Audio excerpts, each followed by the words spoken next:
Good evening, everyone. I am Rahul Gupta, member Punjab State COVID Control Room. Today is the 70th day of sharing information regarding COVID 19. The world figures for COVID 19 today are total of confirmed cases 61 lakh 97,000, recovered cases 27 lakh 61,000, dead 3 lakh 71,000. For India, the figures are confirmed cases 1 lakh 86,000, recovered cases 88,600, dead 5,300. In Punjab, the situation continues to be stable. Positive cases are 2,263, increase of 30 since yesterday. Recovered cases are 1,987. Total lives lost so far 45. Active cases 231, which means that the recovery rate continues to hover at 88%. Patients who are on ventilator support only 2. Punjab government has announced a 4-week extension in the lockdown. The lockdown will now continue till 30th June, subject to some relaxations, which will depend primarily on the relaxations being given by the central government, which I would shortly enumerate to you after reading out 2 more items about the news regarding COVID in Punjab.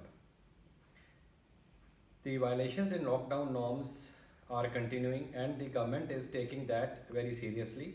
In the last 13 days, government has fined more than 40,000 people and more than 1 crore rupees has been imposed as fine.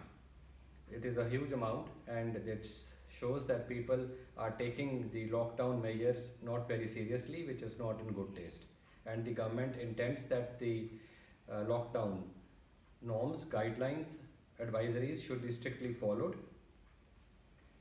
Punjab government has also ordered Food and Civil Supplies Department for adding face masks in the ration kits for free distribution to the poor and the needy.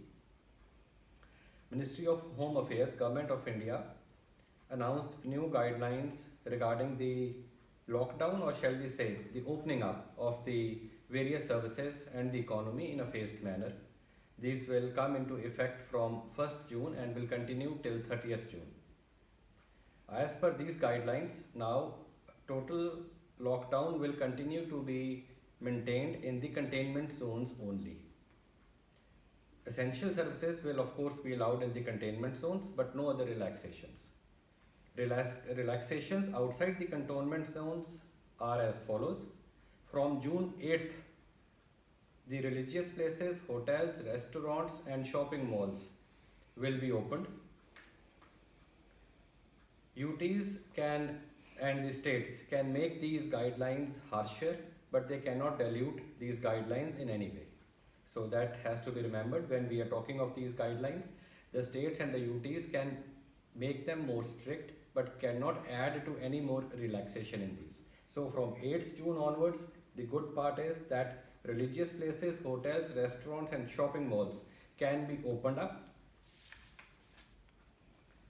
In July, what will be decided is whether schools, colleges and coaching institutions can be opened or not. This will depend upon consultations with the states, the UTs, parents, teachers, students, all the stakeholders. In phase 3, the date has not been decided yet. What will be allowed in phase 3 will be international air travel, metro rails, cinema halls, gyms, swimming pools, bars, auditoriums, social, political, sports and other such functions. Night curfew will continue all over India from 9 p.m. to 5 a.m. So this is good news for morning walkers. They can come out of their houses after 5 a.m.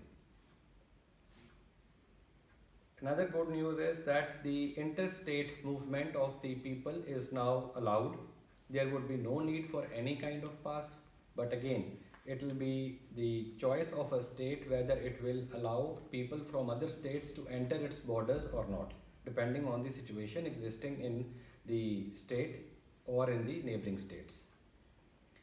But the better part is that goods will be traveling from one state to another without any obstruction.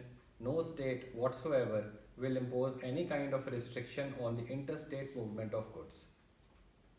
Other directives given in these guidelines by the center are that use of Arogya Setu app is very important. What is mandatory is that social distancing of 6 feet, use of face masks, not entry of not more than 5 people in the shops, not more than 50 guests at a marriage, not more than 20 people for funerals, and of course, what is punishable with fine is spitting, consumption of pan, gutka, liquor, tobacco in a public place, and some additional directives for people who are going to work is that as far as possible, work should be done from home. Businesses should stagger the business hours so that there is not too much of rush during the office hours. And of course, each office and workplace has to maintain frequent sanitization and thermal screening and other respiratory and hand hygiene programs. What is strongly recommended is that people above 65 years of age and those people who have comorbidities, pregnant women, children below 10 years of age, they should surely stay home at all times. And people who are working, they should also stay home as far as possible and work from home. As they say, to beat COVID-19, stay at home, stay safe. That's all for today. Thank you.